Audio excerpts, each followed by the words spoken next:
Gramática. Vamos a más infinitivo.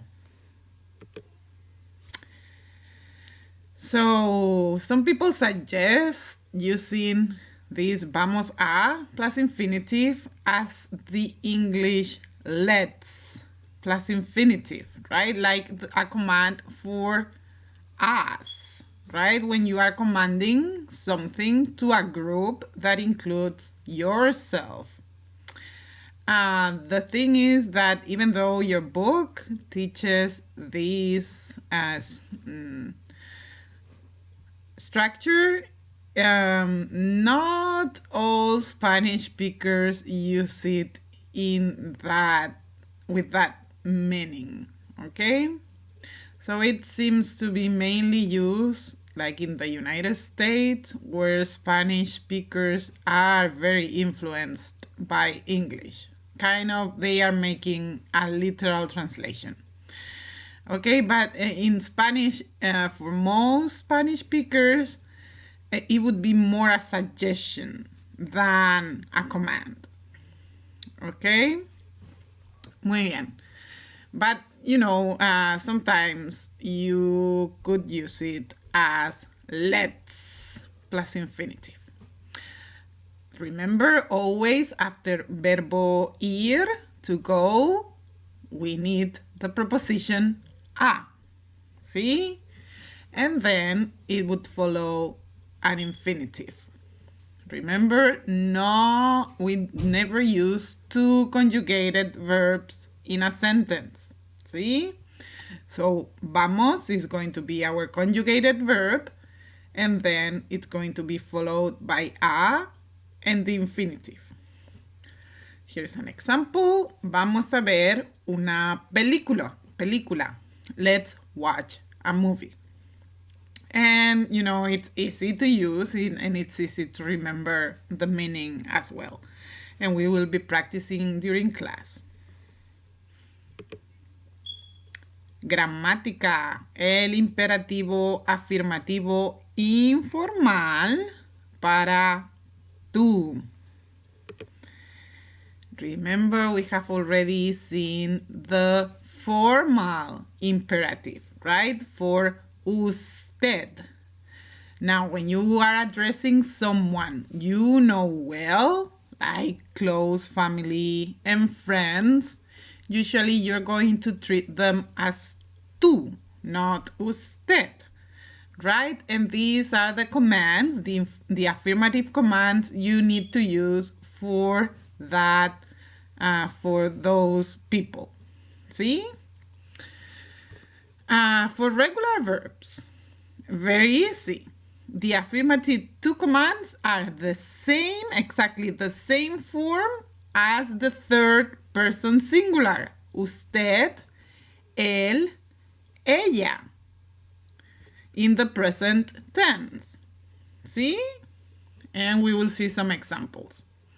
For irregular verbs, okay. Remember that some irregular verbs form their present tense yo form ending in go? Well, a little trick to form the to command, the informal command, is to drop the go in those verbs. So, for example, decir, to say, the first person singular, in the present, yo digo. We're going to drop that go, and then we have di. So, are you ready to repeat after me? We're going to do each of the forms. See? Decir, yo digo, di. Poner, yo pongo, pon. Salir, to go out, to leave. Yo salgo. sal. Tener. Yo tengo. Ten. Venir. To come. Yo vengo. Ven. And then for other irregular verbs, they are just irregular. So we have to memorize those forms. So notice, for example, hacer, to do or to make. Haz. Haz un documental. Make a documentary. ¿Sí? Ir, to go. Ve al cine. Ve is the informal to command. Go to the movie theater. Ser, remember, usually translated as to be when it's physically describing someone or something. Sé bueno. Sé is the to informal command. Be good.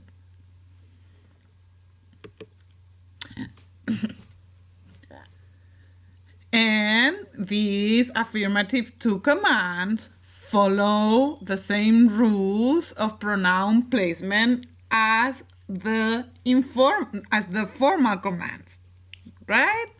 So we're going to attach pronouns at the end of the verb. Dime. Di is the informal command. Me is the indirect object pronoun. See? Tell me. So, same rules for accent marks. See? When you attach one pronoun, it should be pronoun instead of pronouns. When you attach one pronoun to verbs with two or more syllables, add an accent to show stress. Preséntanos a la directora. Introduce us to the director or the principal, right? If it's a school. And remember, every time you attach two pronouns to a verb, you're going to get those three syllables. So all the time you need an accent mark when the accent is over the third to last syllable. ¿Sí? Los pantalones de vestir, póntelos con una corbata. The dress pants, wear them with a tie. So it doesn't matter if the the command has only one syllable, okay? Every time you add two pronouns attached at the end, you're going to need that accent mark. And here you have a table with everything that we have just seen. Okay, so for verbos regulares, ¿sí? Remember, you go to el in the present. Esperar, you can repeat after me. Esperar. Él espera. Tú espera. You wait. ¿Sí? Leer. Él lee. Tú lee. You read.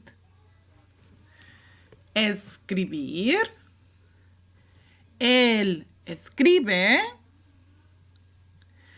Tú escribe. You write. And notice that for stem changing verbs, we're going to keep that stem change, right? Because remember, the third person singular has the stem change.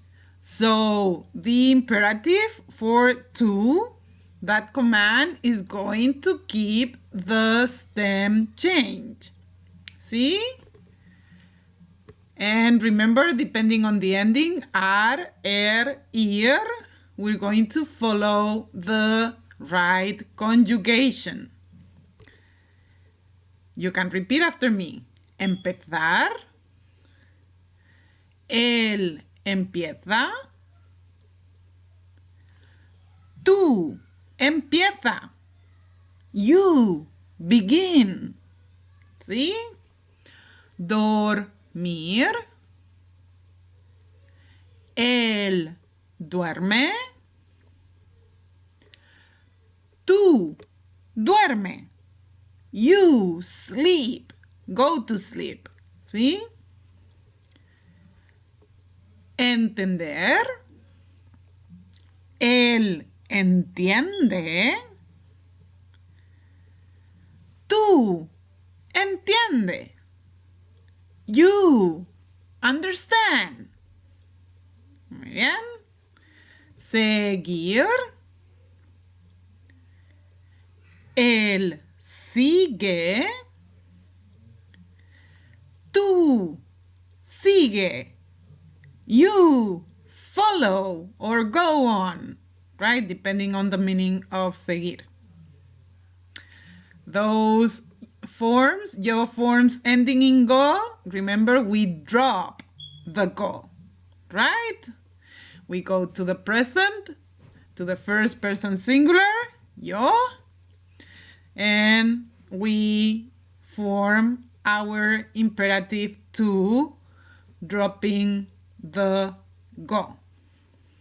Decir. Yo digo. Tú di. You say. Poner.